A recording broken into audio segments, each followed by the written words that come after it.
Most of the gym's expenses are paid by people that don't actually go to the gym. Genghis Khan likely had an STD. We will not hear the end of kids born in Gen Alpha calling themselves alpha males when they grow up. A lot of people don't think teaching history is important, but witnessing an entire generation of people who aren't aware of historic facts and then form an opinion based on nothing more than propaganda and uninformed mouthpieces makes you realize how truly necessary it is. Contrary to video games, most people fighting in real life don't jump at all in any fight. It is weird how holograms in the future are always portrayed with terrible audio quality in pop media. Those YouTuber commenters who comment the full lyrics under a song aren't thanked enough. You can't save someone's life, you can just prolong it. A lot of Chuck Norris jokes are about how he doesn't need weapons because his strength is enough to defend himself, which is ironic because the actual Chuck Norris is an outspoken gun rights activist. Pretending to be sane requires being sane enough to know what being sane looks like. You only have around 76 Christmases. Children's games like hide and seek are deep in our instincts to survive predators. Telling people not to tell people what to do is telling people what to do.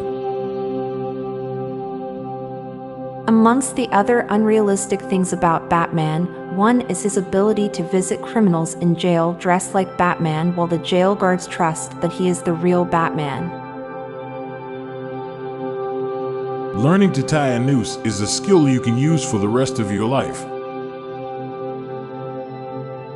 Every beam of light that's bounced off of something is a timeline that depends on how many light years away you look at the beam. Basically, pins and needles feels like static on a TV. The TV can't find the channel and your brain can't find information from your nerves. The hardest aspect of testing animal intelligence is getting them to care. Because of her conservatorship, Britney Spears was actually a slave for us. Now for a quick break. Stay tuned for more shower thoughts. Manifestation definitely always works, but only if you ignore all the times that it doesn't work. The future of civilization may see the obsolescence of writing, a defining symbol of our species' intelligence, as it's increasingly replaced by typing. The people least deserving of praise require the most of it. Slim is good, thin is bad. A rug is a picture for the floor. Boston cream donuts are dumplings. I'm Montgomery Jones. And I'm Amalia Dupre. Thank you so much for listening, and we'll be back tomorrow with more mind-bending shower thoughts. Goodbye for now. If you liked this podcast, check out our other podcast, Daily Dad Jokes. It'll make you laugh and groan. Just search for Daily Dad Jokes in your podcast app or check the show notes page for links. This podcast was produced by Klassic Studios. Please see the show notes page for source credits.